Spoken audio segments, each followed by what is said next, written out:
It wasn't supposed to happen like this. I had left work early, something I rarely did.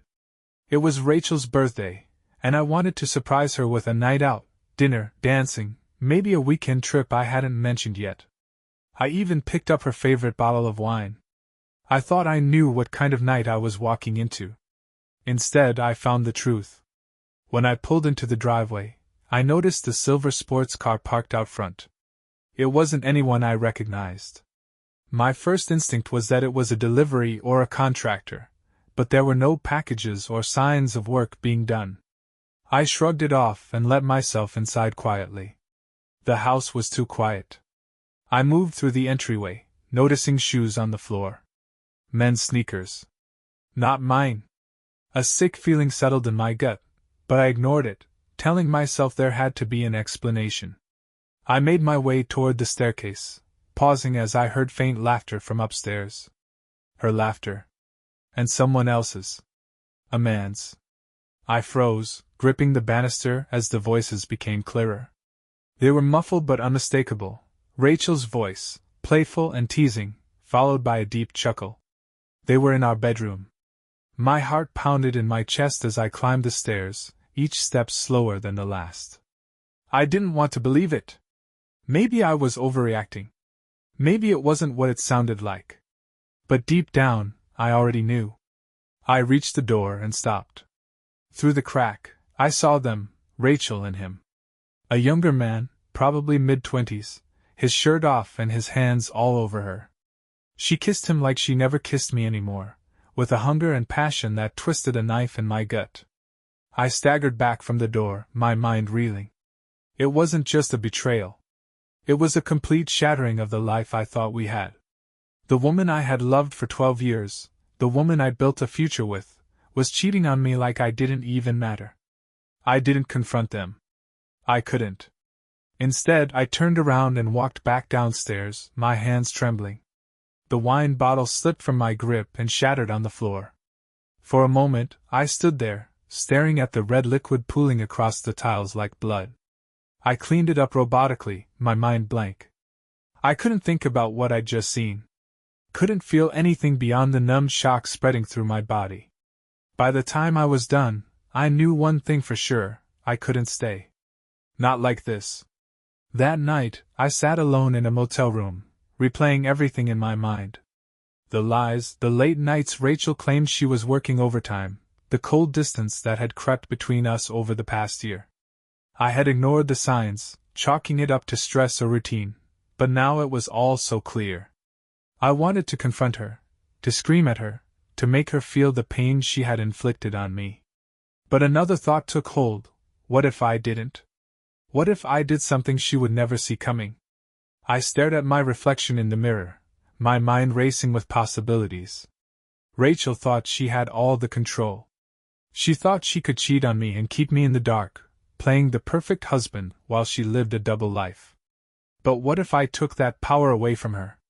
An idea began to form, dark, calculated, and cold. I could disappear. Vanish without a trace. Make her believe she had destroyed me. And then I would take everything from her, piece by piece, until she was left with nothing. I didn't want revenge in the form of a messy argument, or a quick divorce. I wanted something deeper, something that would haunt her. I wanted her to feel the weight of her guilt every single day. And that's when I made the decision.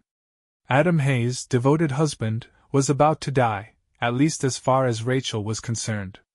The next few days were a blur of preparation. I liquidated a small, hidden investment account I had kept separate from our joint finances. Rachel didn't know about it, which was perfect. I rented a storage unit under a fake name and stashed supplies, cash, clothing, and documents that I would need to start over under the radar. I also began planting the seeds of my disappearance. I deliberately missed a few work meetings and sent vague messages to my colleagues, hinting that I was feeling overwhelmed and needed a break. To anyone watching, it would look like I was struggling with stress and on the verge of a breakdown. The final step was creating a believable scene. I drove out to a remote hiking trail we had visited once years ago. It was secluded, rugged, and easy to disappear into. I parked my car at the trailhead, left my wallet and phone inside, and walked deep into the woods. When night fell, I slipped away under the cover of darkness, leaving behind only faint signs that I might have gone off the trail and gotten lost. To the authorities, it would look like an accidental disappearance, another hiker gone missing in the wilderness. By the time Rachel found out, I would be long gone. 3 days later, I stood in a small cabin I had rented under another alias, watching the local news on a static-filled television. They were reporting on my disappearance. Authorities were organizing a search, and Rachel had made a tearful plea for information, begging anyone who might have seen me to come forward. Her face was pale, her eyes red from crying. But I didn't feel sympathy. I felt cold satisfaction. Let the games begin. Rachel's face on the news replayed in my mind long after I turned off the TV. She looked devastated, guilt etched into every line of her face. To the outside world, she was a grieving wife who had lost her husband to a tragic accident. But I knew better.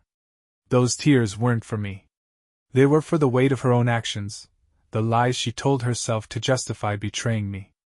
I wasn't going to let her move on. Not with the man she cheated with, and not with the life she thought she could rebuild. Over the next week, I kept a low profile. I used cash for everything: groceries, gas, even a burner phone I picked up from a small-town electronics store.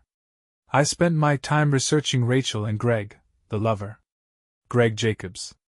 27 years old, a fitness trainer with just enough charm and good looks to turn Rachel's head. The kind of guy who coasted on life's easy mode, thinking consequences were for other people. I was going to show them both what consequences really looked like. The first target was Greg. He didn't know me, but that was his weakness. People like Greg underestimate men like me, ordinary guys with 9-to-5 jobs and quiet lives. He wouldn't see me coming until it was too late. I started by learning his patterns. He worked out of a boutique gym downtown, ran personal training sessions in the mornings and early afternoons, and spent most evenings partying at upscale bars. I followed him discreetly for a few days, noting his routines. He was predictable, careless, and arrogant, exactly the kind of man who would self-destruct with the right push. The first push came on a Monday night. I waited until he parked his car outside his apartment complex. Once he was inside, I approached the car, a shiny, overpriced sports coupe that screamed midlife crisis. Using a screwdriver, I deflated the tires and left a note on the windshield that read, "Stay away from her. You've been warned." The message was vague enough to keep him guessing. He wouldn't know whether it came from me, Rachel, or someone else entirely. But it would rattle him, plant the first seeds of paranoia. The next morning, I watched from a nearby cafe as Greg found the note. His expression shifted from confusion to fear. He glanced around the parking lot, checking for anyone watching. I sipped my coffee and smiled. He didn't see me, didn't have a clue who had left the note. He drove off on flat tires, the rims scraping the pavement. Good. Let him wonder. With Greg's confidence shaken, I turned my attention back to Rachel. She had returned to work, but from what I gathered, her colleagues were walking on eggshells around her. Everyone saw her as a grieving widow, someone fragile and in need of sympathy. I wondered how many of them knew the truth. How many knew that her tears were a cover for her guilt. It was time to turn up the pressure. Using my burner phone, I sent her the first message. "You thought you could move on without consequences?" I pictured her reaction as she read it, her breath catching in her throat. I didn't sign the message. I didn't need to. The ambiguity would eat at her, make her question who was behind it. Was it someone who knew about the affair? A stranger? Or something more sinister? A minute later, the phone buzzed with her reply. "Who is this?" I didn't respond. Let her stew in the silence. Later that evening, I sent another message. "You don't get to forget what you did." I imagined her pacing the house, glancing over her shoulder, checking the locks on the doors.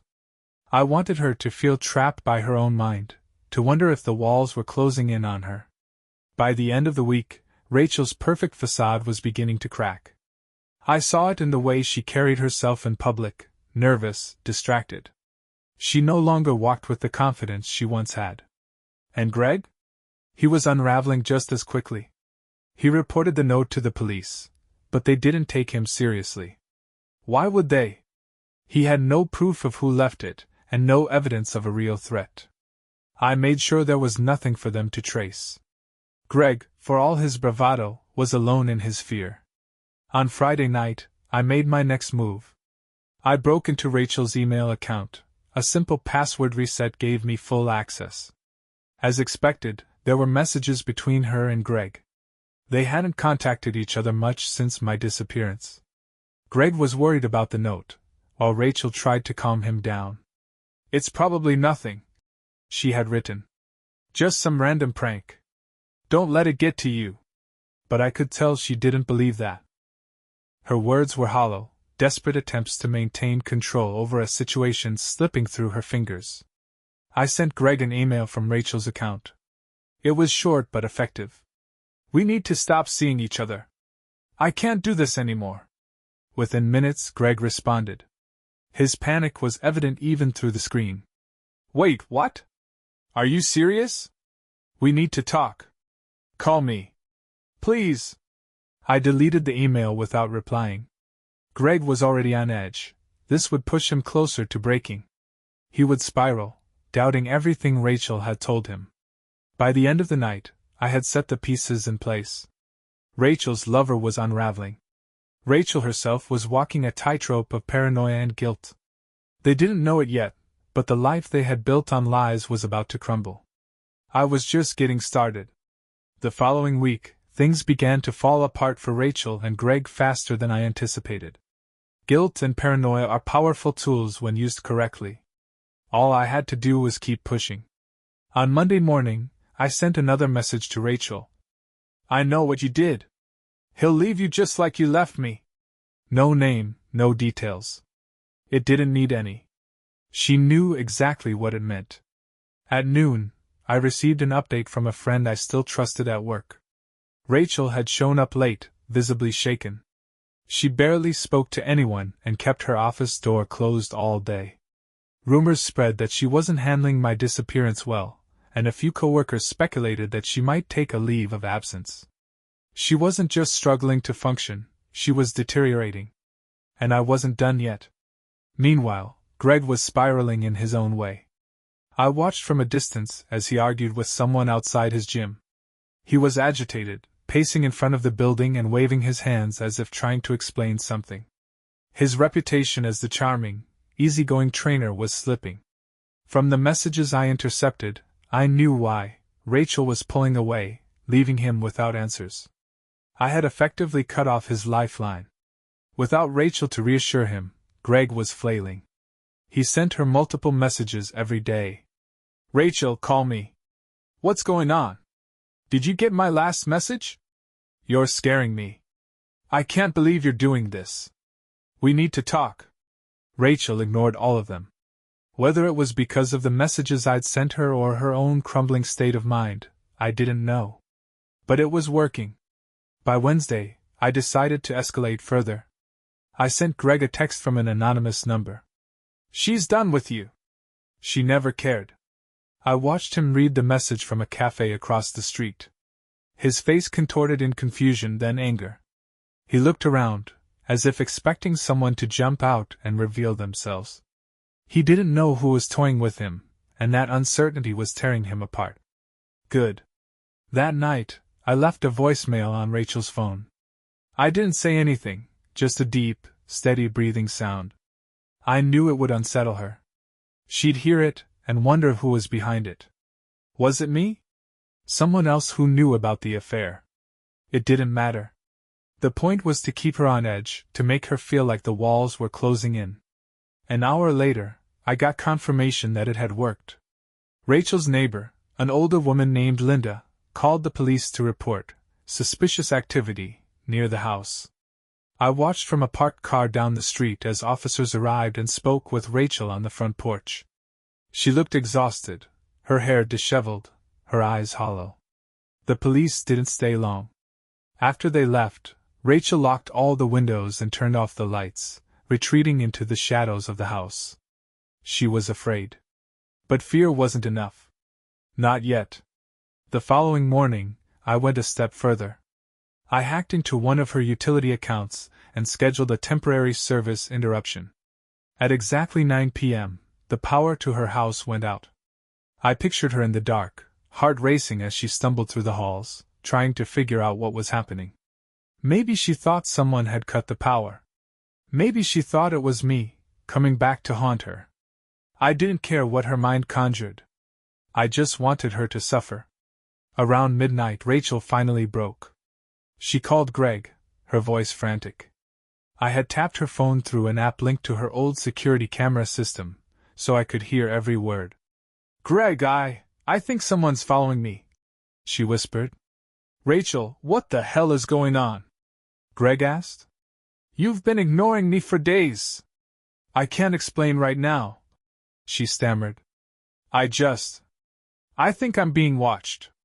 I don't know who it is, but I keep getting these messages." "Messages?" Greg sounded alarmed. "From who?"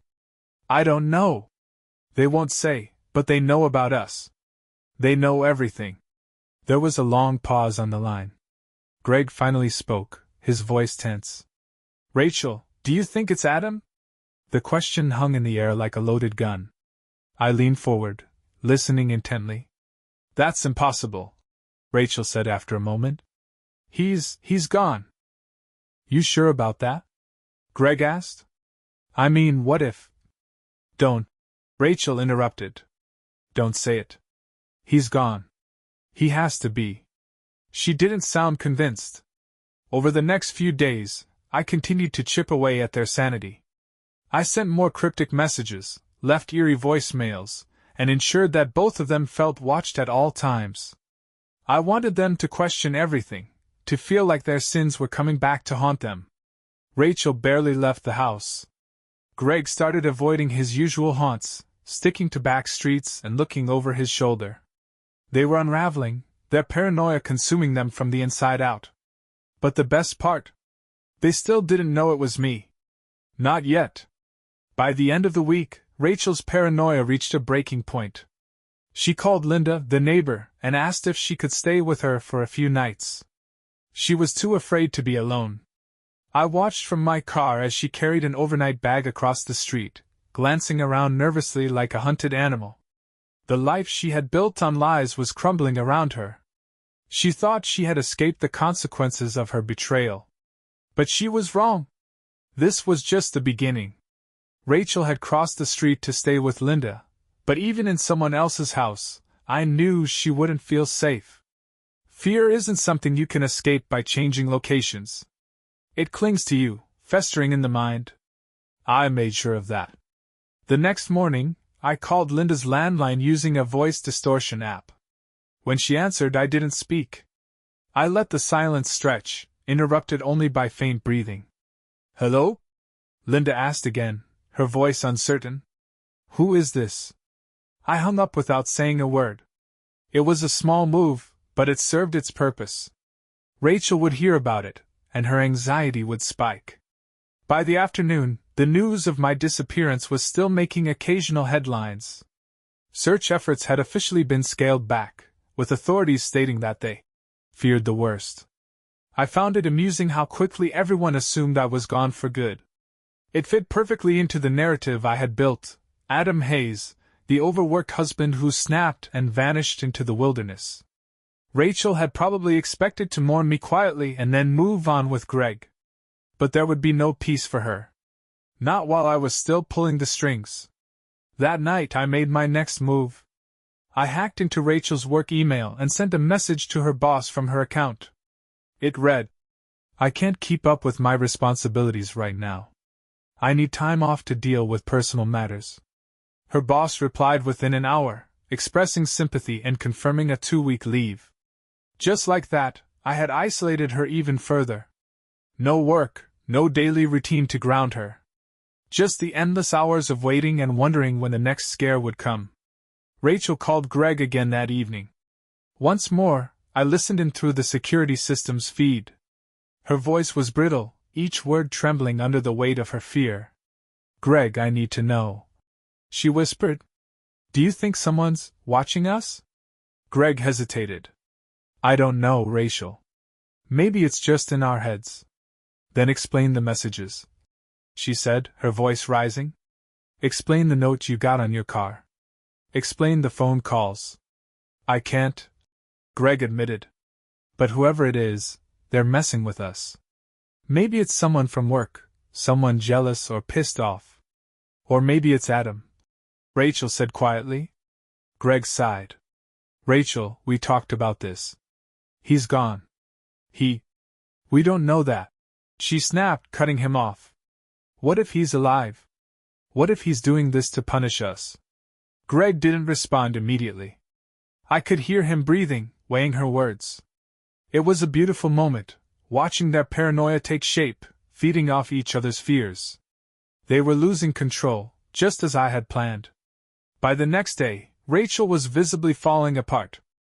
I saw her from a distance as she left Linda's house to pick up groceries.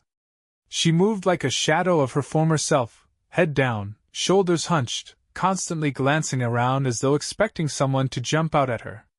She didn't know I was watching her from across the parking lot. As she pushed her cart through the store, I slipped a small note under the windshield wiper of her car. The message was simple. You can't run from the truth. When she found it, her face went pale. She looked around frantically, scanning the lot for any sign of a threat. I stayed hidden, savoring the panic that rippled through her body. She drove away quickly, gripping the steering wheel like her life depended on it. The paranoia was working its way deep into her psyche now. By evening, she had returned to Linda's house, her nerves visibly frayed.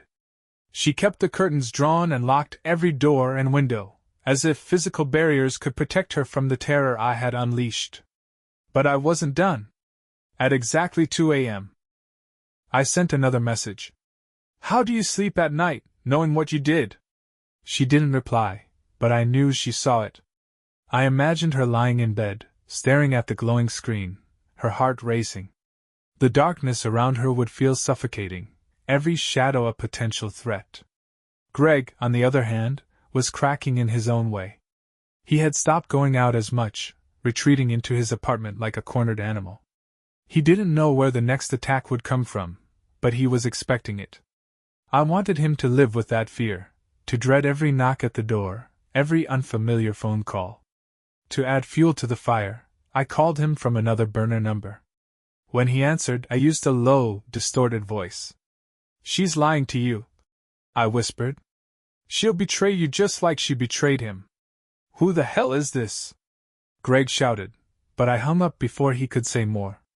I knew that message would get under his skin. His relationship with Rachel had been built on deception, and now I was planting seeds of doubt. Could he trust her? Or was she already planning to cut him loose to save herself? The next morning, Greg showed up at Rachel's house unexpectedly. I watched from a distance as they argued on the front porch. I couldn't hear their words, but their body language told me everything I needed to know. Greg was angry, gesturing wildly, while Rachel looked defensive and scared. They were unraveling fast. Greg stormed off after a few minutes, leaving Rachel standing alone on the porch. She watched him drive away, then hurried inside and slammed the door. They were both trapped now, in their own fear, their own guilt. And I wasn't going to stop until they completely self-destructed. Rachel was unraveling faster than I anticipated.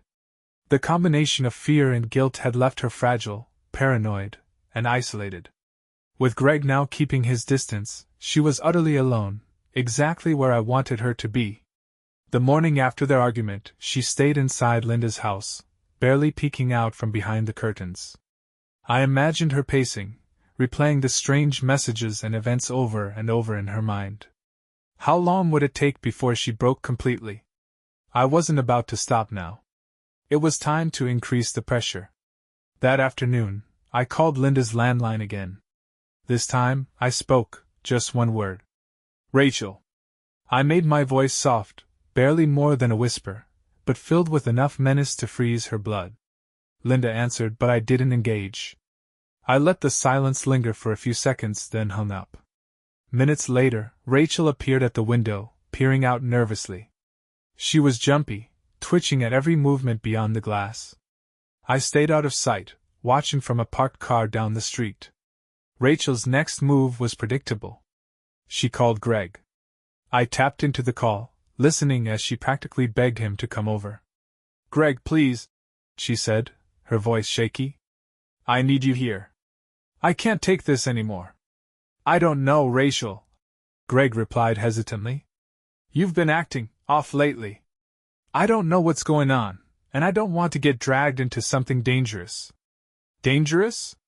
Rachel snapped. "You think this isn't dangerous for me? Someone's watching me, Greg.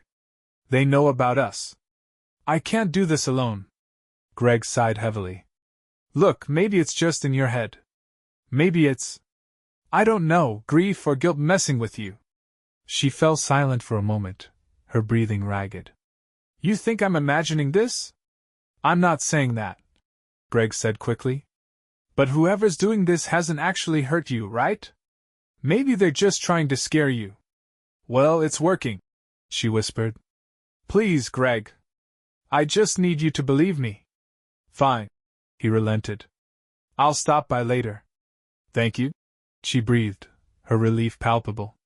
I smiled as I ended the tap. Perfect. Let him come. He thought he could calm her down, that he could regain control. But by the time I was done, Greg would be as paranoid as Rachel. That night, Greg arrived at Linda's house. I watched from my hidden spot as Rachel ushered him inside, locking the door behind them. They stayed in the living room, their silhouettes visible through the closed curtains. I waited until the house was quiet, then made my move. I had planted a small Bluetooth speaker near the side of the house earlier in the day. From my phone, I activated it, playing a low, unsettling sound, like faint footsteps on gravel. The sound was subtle, almost imperceptible at first, but enough to catch their attention. Greg appeared at the window, squinting into the darkness. He opened the front door and stepped outside cautiously. "Hello?" he called out. I watched him from the shadows, making no sound. The fear was setting in now. He lingered on the porch for a moment, then went back inside, locking the door. It wasn't over. I activated the speaker again, this time playing a distorted whisper. "Rachel." A few seconds later, the curtains shifted violently as Rachel peeked outside. She couldn't see me, but I knew she felt me. She yanked the curtains shut and retreated deeper into the house. I spent the next few hours watching the two of them unravel. They turned on every light in the house, checked the locks multiple times, and stayed huddled together in the living room. Greg tried to put on a brave face, but it was clear he was shaken. Rachel, meanwhile, was on the verge of hysteria. Around midnight, I left another message on Rachel's phone. "You think he can protect you? He'll abandon you just like you abandoned me." Less than a minute later, I heard Rachel's phone vibrate.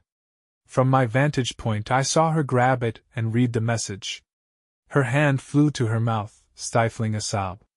Greg tried to comfort her, but it was no use. The paranoia had taken full hold now. The next morning, Rachel didn't leave the house. Neither did Greg. They were prisoners of their own fear, barricading themselves behind locked doors and drawn curtains. I had effectively boxed them in, turning their paranoia into a self-imposed prison. But I wasn't done yet. I hacked into the neighborhood's community website and posted a message under an anonymous account. It read, "Did anyone hear strange noises around midnight near the corner of Elm and Laurel? I thought I saw someone lurking near the houses. Be careful, stay vigilant."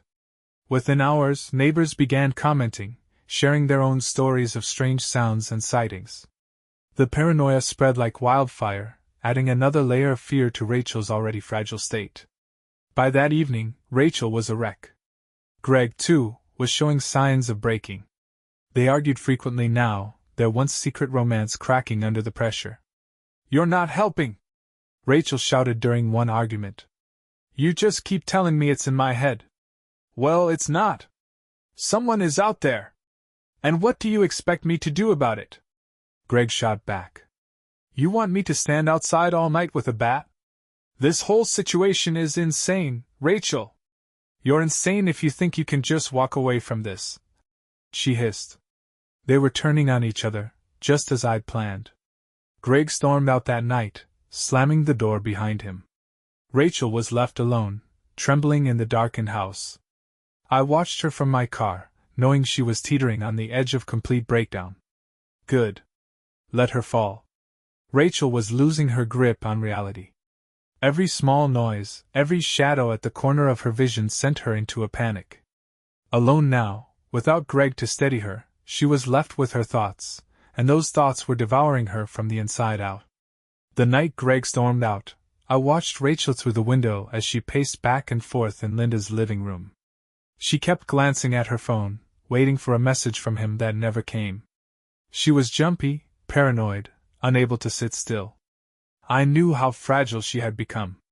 One more push would send her over the edge. Around midnight, I activated the Bluetooth speaker again, sending another whisper through the darkness. Rachel! I see you. Inside, I saw her freeze mid-step. Her head snapped toward the window, her wide, terrified eyes searching the dark outside. She couldn't see me, of course. I was in the shadows, watching from a safe distance. She grabbed her phone and dialed Greg. The call went straight to voicemail. Greg, please, she whispered, her voice cracking with fear. I need you. I think someone's here. Please call me back. She ended the call and locked all the doors, her movements frantic. I sent another text message a few minutes later. No one's coming to save you. I imagined the panic rising in her chest as she read those words, her mind spinning in 1,000 directions. She would wonder who was tormenting her. Was it me? A stranger? Someone else who knew her secrets? She didn't respond. I didn't expect her to. Fear silenced her now. The next morning, Greg finally returned. I watched from across the street as he parked his car and reluctantly approached the house. Rachel threw open the door the moment he knocked, pulling him inside. You didn't answer your phone, she accused him, her voice trembling. I called you last night. Yeah, I needed space, Greg said defensively. You've been acting like a lunatic lately. Rachel slammed the door behind him. You think this is in my head? Someone is out there, Greg. They're sending me messages. They're watching me. Messages? Rachel, come on. He shook his head in exasperation. We've already talked about this. You're letting your imagination get the better of you. Look, she shouted, shoving her phone at him. Read this. Greg read the text message I had sent. His expression shifted from doubt to unease. For a moment, he seemed genuinely rattled. Who sent this? He asked quietly. I don't know, Rachel cried. It could be Adam. Or someone else who knows about us. Don't you see? We're being hunted. Greg paced the room, running a hand through his hair. This is insane. Adam's gone, Rachel. He's dead, or missing, or whatever. He's not behind this. You don't know that, she whispered. You didn't know him like I did. Greg shook his head. We need to calm down. Maybe we should go to the police. And tell them what? Rachel snapped. That we're being haunted by my missing husband? They'll think we're crazy. She was right. The police wouldn't take them seriously. Not without evidence, and I had made sure there was none. Later that day, I escalated things further. I hacked into Rachel's laptop and planted a new message in her documents folder. The message read, You thought you could escape the past, but it's catching up with you. You betrayed him. You'll pay the price. When Rachel discovered it, she screamed. I watched from my car as she slammed her laptop shut and began pacing the house again, her breathing ragged. Greg tried to console her, but I could see the doubt creeping into his eyes. He wasn't sure what to believe anymore. Over the next few days, I kept up the pressure. I left more notes under the windshield of Rachel's car and sent Greg a cryptic message of his own. She'll turn on you. She always does. The cracks in their relationship widened. They argued more frequently now, the tension between them thick and suffocating. Greg accused Rachel of being hysterical, while she accused him of not taking the threat seriously. "You think I'm making this up?" she shouted during one argument. "You think I want to live like this? I don't know what to think." Greg fired back. "But you're falling apart, and I can't keep dealing with this." "Fine. Leave then," Rachel screamed. "Run away, just like you always do." Greg didn't leave right away, but I knew he was on the edge of abandoning her. By the weekend, both of them were trapped in a state of constant fear. Rachel stayed up late every night, pacing the house and jumping at every noise. Greg became more withdrawn, drinking heavily and avoiding his usual routines. They were both unraveling, their guilt and paranoia tearing them apart from the inside. I had them exactly where I wanted them. On Sunday night, I prepared the next phase of my plan. It was time for Rachel to confront her worst fear, the possibility that I was still alive. I sent her a final message before midnight. "You thought I was gone. But I'm always watching. Always waiting." Then I waited. Rachel didn't sleep that night. She sat by the window, clutching her phone like a lifeline, her eyes darting toward every shadow that moved outside. Greg sat beside her, but they barely spoke. Fear had swallowed them whole. The mind games were working. They were losing control. And soon, I would make my move. Rachel barely left the house anymore. Fear had become her entire world. She was trapped in an endless loop of paranoia, checking the windows and doors constantly. I had reduced her life to a prison of her own mind, and Greg wasn't faring much better. Their relationship was hanging by a thread. It was time to push them both to the brink. On Monday morning, I sent Greg another message. "You should have walked away. She's not worth it." I watched from a nearby parking lot as he read the message on his phone, his jaw clenching in frustration. He looked around the street, scanning for whoever might be watching him. Of course, he saw nothing. The paranoia was working perfectly. By the time Greg arrived at Rachel's house, the tension between them was palpable. I listened in on their conversation through the hacked security system. "This needs to stop," Greg said the moment he walked in. "We can't live like this anymore." Rachel crossed her arms defensively. "You think I want this? You think I enjoy being afraid all the time?" "I'm not saying that," Greg replied, his voice weary. "But we need a plan. Either we go to the police or we leave town." "Leave?" Rachel's eyes widened in panic. "You think running is going to solve anything? What if they follow us? What if it gets worse?" Greg sighed. "Rachel, you can't keep acting like this. You're falling apart." "And you're not?" she shot back. "You've been drinking yourself stupid every night. Don't lecture me about falling apart." The argument spiraled from there, growing louder and more heated with every word. I smiled, knowing that the cracks between them were widening by the second. That night, I staged my next move. I sent Rachel another message, one that would plant the idea I wanted her to obsess over. "You betrayed him. Now you have to face the consequences. I'm closer than you think." At the same time, I set the Bluetooth speaker outside to play faint footsteps again, slow, deliberate, circling the house. Rachel bolted out of her chair, grabbing a flashlight. She ran to the front door and flung it open, shining the light into the darkness. "Who's out there?" she yelled, her voice shaking. There was no response, of course. Only silence. She backed into the house and locked the door, muttering to herself in terror. Greg appeared moments later, looking bleary-eyed and annoyed. "What now?" he asked. "Someone was out there," she whispered. "I heard footsteps. I swear, Greg. They're watching us." He rubbed his face in frustration. "Rachel, for the last time, there's no one out there. You're letting this get to you." Her eyes darted around the room, wide with fear. "You don't believe me, do you? You think I'm crazy." "I don't know what to believe anymore," Greg admitted. "But you're not helping by freaking out every 5 minutes." Rachel's face crumpled. "I can't do this anymore.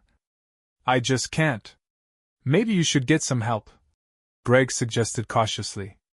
Her eyes snapped to his. Help? You think I need therapy?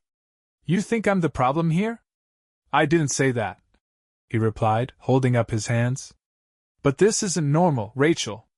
You're jumping at shadows. You're making yourself sick. Rachel let out a bitter laugh. Maybe if you weren't so useless, I wouldn't have to handle this alone.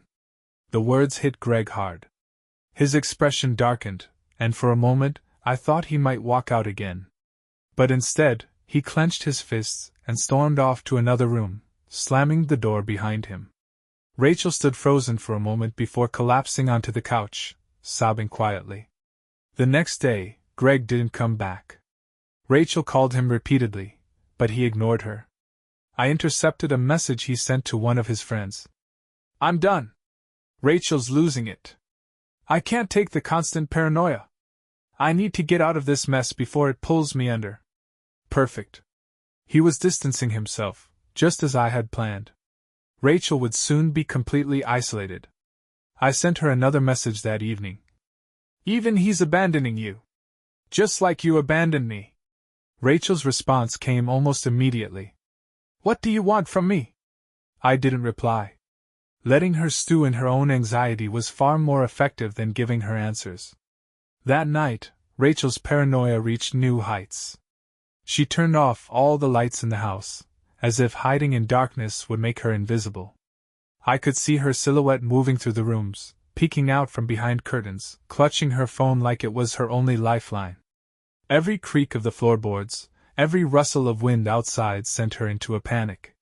She was unraveling completely now, her mind unable to separate reality from the psychological torment I was orchestrating. Around 3 a.m., I sent one final message for the night. You'll never escape what you did. Justice is coming. Rachel didn't sleep after that.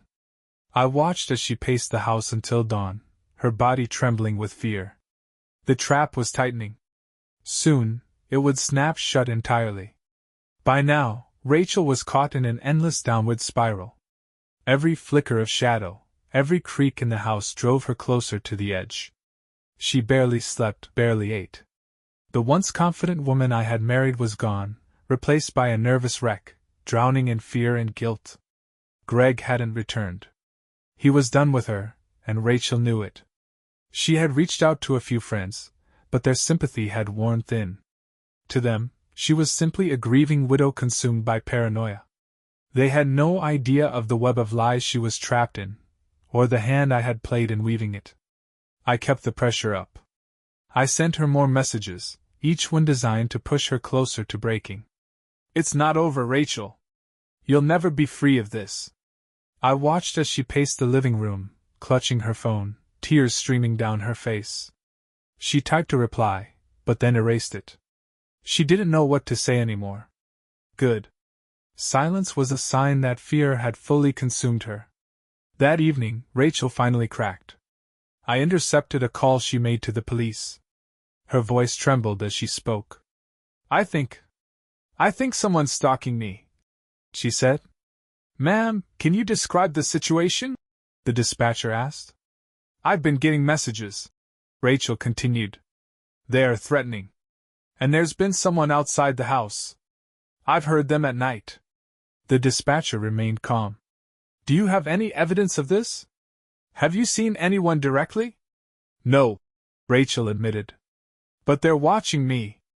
I know it. There was a pause. Ma'am, we'll send an officer to check the property, but without clear evidence, there's not much we can do beyond that. Rachel's frustration boiled over. You don't understand. Someone is out there. They know about my husband, and they know about everything else. The dispatcher asked a few more questions, but Rachel's answers were disjointed, rambling. It didn't take a genius to figure out that the police weren't going to take her seriously. When the call ended, Rachel broke down in sobs. She was completely alone now, no Greg, no friends, no help from the authorities. Just her own fear. I decided it was time to escalate things further. At 10 p.m., I staged an incident near the house. I threw a rock against one of the windows and quickly retreated into the shadows. The sound echoed through the neighborhood.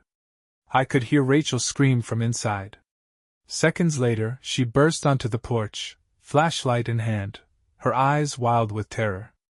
"Who's there?" she shouted into the darkness. No one answered. She stumbled back inside, locking the door behind her. I knew she wouldn't sleep that night. The next morning, Rachel tried to reach Greg again. I tapped into the call, curious to hear how it would play out. "Greg, please," she begged. "I need you. I'm scared." Greg sighed on the other end. "Rachel, I told you, I can't deal with this anymore. You need to get help." "I don't need help. I need you to believe me." "I don't know what to believe," he said coldly. Whatever's happening to you, it's too much. I can't keep getting dragged into it." "You promised you wouldn't leave me," she whispered, her voice cracking. "Rachel, I'm sorry," Greg said, but there was no warmth in his tone. "I can't do this." The line went dead. Rachel collapsed onto the floor, clutching the phone like it was the last piece of her crumbling world. That afternoon, I left one final note for her. I taped it to her car's windshield while she was inside. It read, "The past is coming for you. You can't hide anymore." When she found it, she froze, her face pale and gaunt. I watched from a distance as she looked around wildly, searching for any sign of the person who had left the note. But she saw no one. I had already slipped away. She stumbled back into the house and shut herself inside. The final move was in place. That night, I waited until she had locked all the doors and turned off the lights. I stood in the shadows near the house, watching her silhouette move from room to room. She was checking the windows, her paranoia at an all-time high. At exactly midnight, I sent her one last message. "I'm coming, Rachel. You'll face what you did soon enough." I imagined her panic as she read the words. She probably didn't know whether to scream or hide. I had cornered her completely, and now it was time to bring everything crashing down. The next morning, Rachel tried to leave the house, but her car wouldn't start. I had disabled it the night before, cutting the ignition wires just enough to ensure it wouldn't work. She was trapped, just like she had trapped me in a web of lies and betrayal. She called a mechanic, but it would be hours before anyone could come to help. I watched as she paced the driveway, glancing nervously over her shoulder. She was convinced that someone was watching her every move. She was right. Rachel's world was unraveling by the hour. She paced inside Linda's house like a caged animal, her phone clutched in one hand, the other trembling at her side. She had no control over anything anymore, not her life, not her sanity. I had made sure of that. The mechanic never arrived. I'd cancelled the appointment through a fake phone call, ensuring Rachel would be stranded with no way out. Greg wasn't returning her calls, and her paranoia had pushed away anyone else she might have turned to. She was completely alone. The time had come. I waited until dusk. The sky turned a deep, bruised purple, shadows creeping across the neighborhood like silent phantoms. Rachel hadn't turned on any lights inside the house. She was hiding in the dark, hoping it would protect her from whatever she thought was coming. But the dark was my domain. I approached the house, making no sound. I had every entry point memorized, every window and door catalogued from weeks of watching. I stood outside the living room window, hidden behind the overgrown bushes. From there, I could see her crouched near the couch, her phone lighting up her pale face. She was searching for something, answers perhaps, but she wouldn't find any. I sent her a message from my burner phone. "I'm here," she gasped, the phone slipping from her hands and clattering to the floor. Her eyes darted around the room, wide and frantic. She grabbed the phone again and typed back. "Who are you? What do you want?" I didn't reply. Instead, I walked to the front porch and knocked once, loud and deliberate. Inside, Rachel screamed. I could hear her stumbling as she backed away from the door. "Who's there?" she shouted, her voice cracking. I didn't answer. I wanted her to feel the tension, the silence pressing down on her like a suffocating weight. I knocked again. Rachel ran to the window, peeking through a crack in the curtain. I stepped just out of her line of sight, ensuring she wouldn't see me. She turned away, hyperventilating, tears streaming down her face. "Leave me alone!" she cried. I stepped up to the door and spoke in a low, steady voice. "You know who I am." The house went deathly silent. I could practically feel the weight of my words crashing into her. Slowly, I heard her footsteps approach the door. "Adam?" she whispered through the wood, her voice trembling. I didn't respond right away. I wanted her to hear the reality of it sinking in. Finally I said, "Did you really think you'd get away with it?" She whimpered softly, her breath hitching. You're dead. They said you were gone." "How?"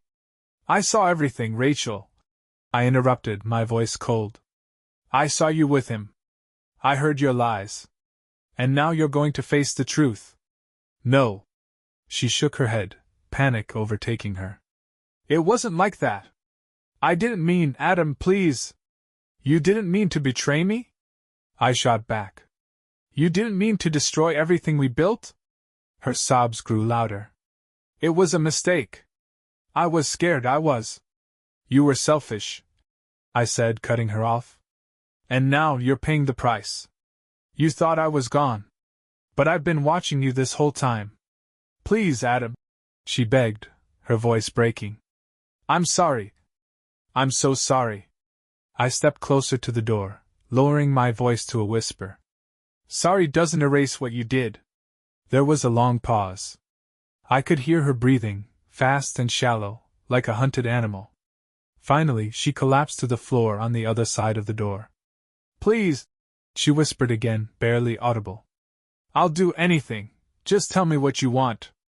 I stood there for a moment, letting the silence stretch. This was the moment I had been waiting for. The moment when all her lies, all her deception, came crashing down on her like a tidal wave. But I wasn't finished yet. "I want the truth," I said. "And I'm going to make sure everyone knows it. The affair. The lies. The cover-ups. All of it." "No!" she cried. "You can't, you'll ruin me." "Like you ruined me?" I asked. "You did this to yourself, Rachel. And now the world will see who you really are." I turned and walked away, leaving her sobbing behind the door. This wasn't just about revenge anymore. It was about reclaiming control over my life, my future.